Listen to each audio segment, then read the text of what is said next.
নমস্কার, learn English চ্যানেলে আবার সকলকে স্বাগত জানাই। আজকের ক্লাসটা how to speak English fluently in 2025। আপনারা বোর্ডে দেখতে পাচ্ছেন লেখা আছে স্পিকিং প্র্যাকটিস। এবার আমার কথা হচ্ছে যে এই যে ইংরেজি বলাতে আমরা বলতে পারছি না, কেন বলতে পারছি না? কিছুতেই ইংরেজি হচ্ছে না বলা, আরও ভালো করে বলতে চাই, আরও বেশি করে করতে চাই, কিন্তু হচ্ছে না কিছুতেই বলা, কারেক্টলি আমি অ্যাকোয়ার করতে পারছি না। এই জিনিসটাই কিন্তু সবসময় আমাদের প্রত্যেককে ব্যস্ত করে রাখছে। কিন্তু এটাকে সলভ করতে গেলে কিন্তু আমাদের অসম্ভব অধ্যাবসায় লাগবে। এটা কোনো ম্যাজিক না যে আমি ম্যাজিকে আজকে ইংরেজি কথা বলতে আরম্ভ করে দিলাম। প্রথমতই আমার যেটা লাগবে সেটা হচ্ছে স্পিকিং প্র্যাকটিস। স্পিকিং প্র্যাকটিসটা আমার ভীষণভাবে জরুরি। আমি কি স্পিক করব? আমি যে কোনো ডেইলি লাইফস্টাইল, ডেইলি রুটিনের যে কোনো অ্যাসপেক্ট নিয়ে কিন্তু আমি কথা বলে যেতে পারি নিজে। যেমন সকালবেলা উঠে ব্রেকফাস্ট খাওয়া থেকে আরম্ভ করে আমি কি করলাম, এটাই যদি আমি দুপুরবেলা বা কোনো একটা ফ্রি টাইমে বসে একা ঘরে বসে বলি, তাহলে কিন্তু আমার সেটা প্র্যাকটিস হয়ে যাচ্ছে। এছাড়া তো ছোটো ছোটো টপিক আছে, যেমন my garden, my favourite dish, বা মাই ফেভারিট বুক, বা মাই ফেভারিট ফিল্ম, বা শপিং মল, বা কিছু, বা কোথাও বেড়াতে যাওয়া, যে কোনো জিনিস। তাহলে প্রত্যেক দিন আমাকে ইংরেজিতে কথা বলতে হবে। If I don't get someone to speak to, I can speak to myself, speech হিসেবে আমি বললাম। নেক্সট হচ্ছে কি শ্যাডোয়িং টেকনিক।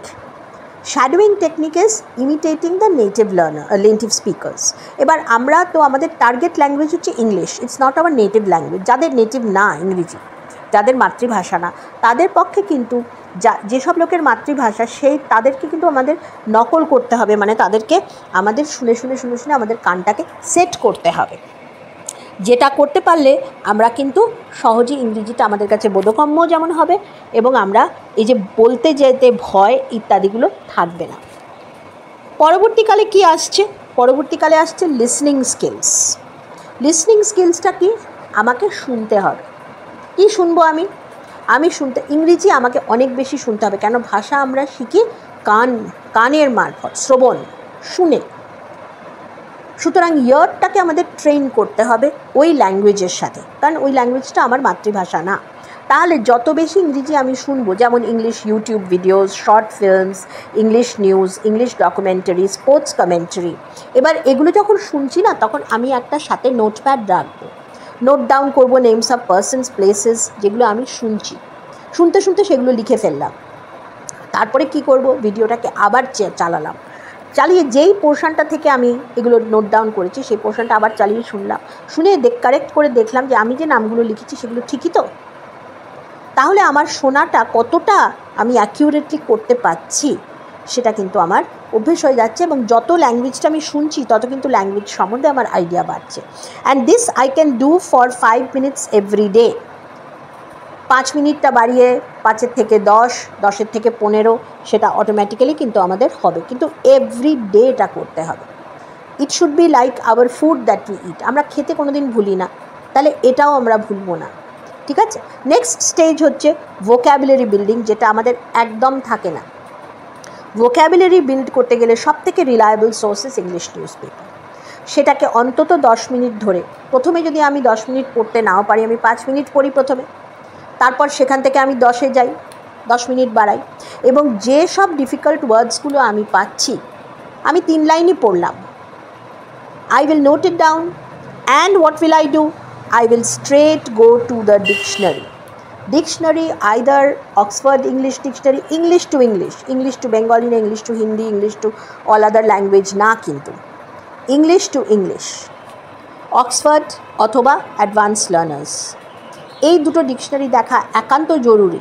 কেননা ডিকশনারিটা দেখলে আমার স্পেলিং ঠিক হচ্ছে, সেই ওয়ার্ডটার কত ধরনের মানে হয়, কত প্রকারে সেটা ইউজ হয় সেটা আমি জানতে পারছি, এবং তার সাথে আরও অনেক ওয়ার্ড আমার দেখা হয়ে যাচ্ছে। এটা আমি তো চোখ বন্ধ করে থাকবো না, একটা দেখতে গেলে তার আগের ওয়ার্ড পরের ওয়ার্ড আমার চোখ পড়ছে, আমি লার্ন করছি।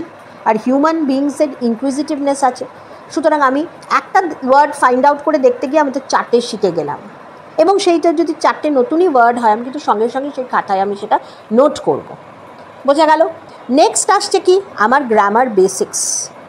গ্রামার বেসিক্স হচ্ছে tenses, sentence structure, question format, এর সাথে আরও কিছু আমি এখানে অল্প কয়েকটি জিনিস ইনক্লুড করেছি, আপনারা নোট করে নিন। নাউনটা দেখবেন এবং ভার্ব তো হয়েই যাচ্ছে টেন্স করতে গিয়ে, এগুলোর সম্বন্ধে কিন্তু বেসিক আইডিয়া থাকা দরকার।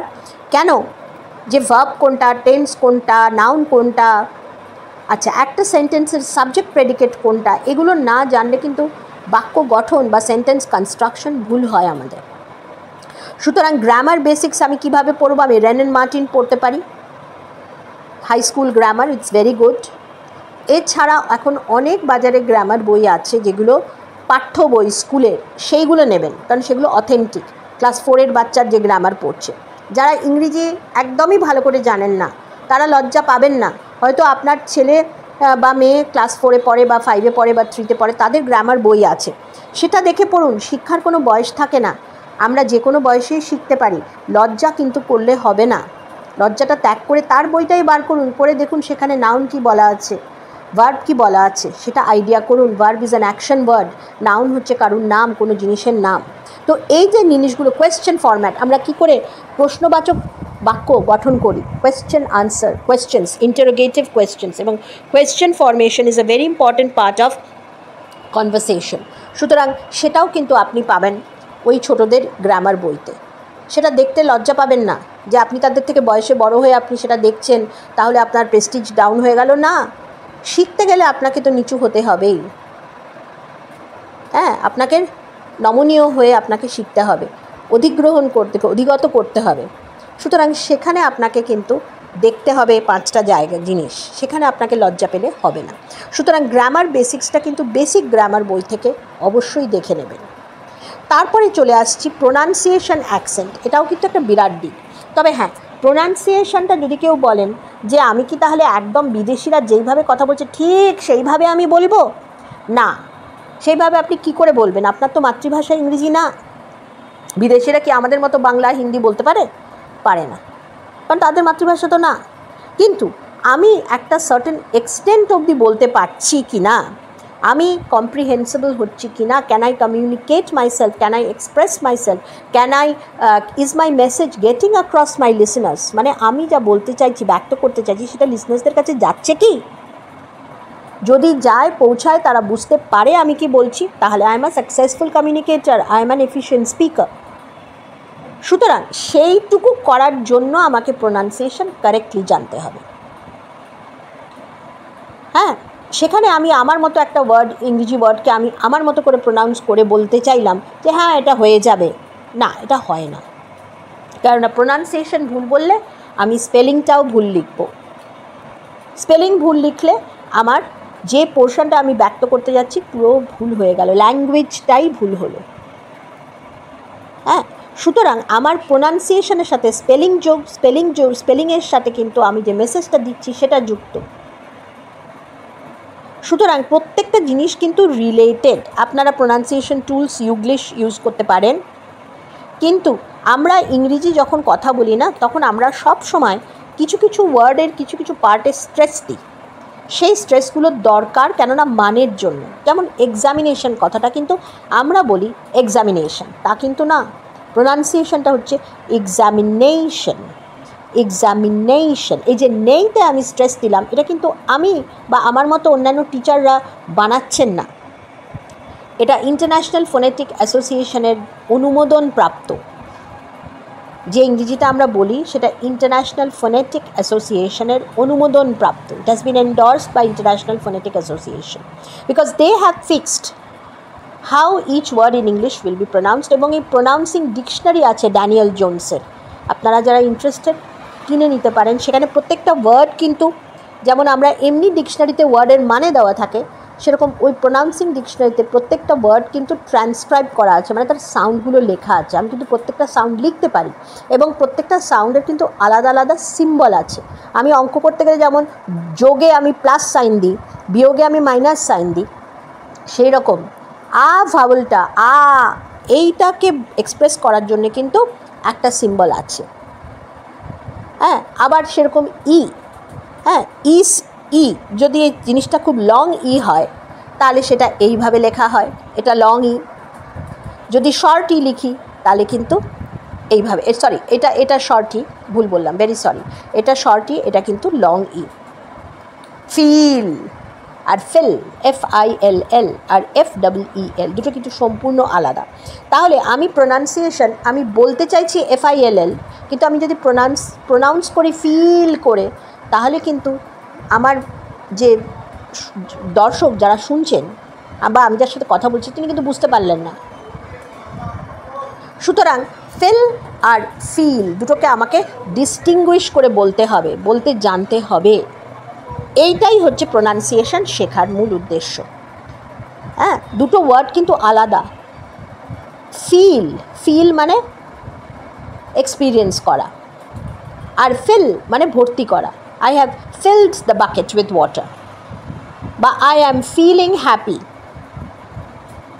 দুটো সেম প্রোনাউন্সিয়েশন না। কেন না? স্পেলিং দুটোর এক না। FEEL হচ্ছে আই এম ফিলিং হ্যাপি, আর FILL হচ্ছে ভর্তি করা। সুতরাং প্রোনাউন্সিয়েশনটা যদি এখানে ঠিক না হয় তাহলে কিন্তু মানেটা গেল না।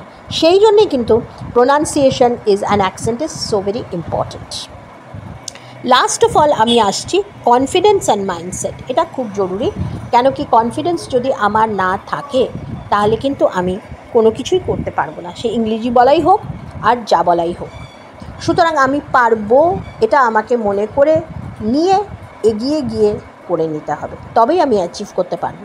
আমি যদি সবসময় ভয় করি, আমি যদি সবসময় হেজিটেশন করি, ভুল হবে বলেই তো আমি শিখতে এসেছি।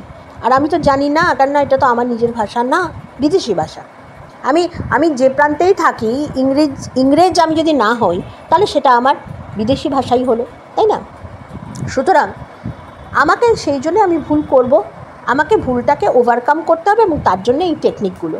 এবং এই টেকনিক যদি আমি গ্যারান্টি দিয়ে বলতে পারি, কেউ যদি সত্যি করেন, 1 মাসও করেন, তাহলে কিন্তু চেঞ্জটা লক্ষ্য করবেন।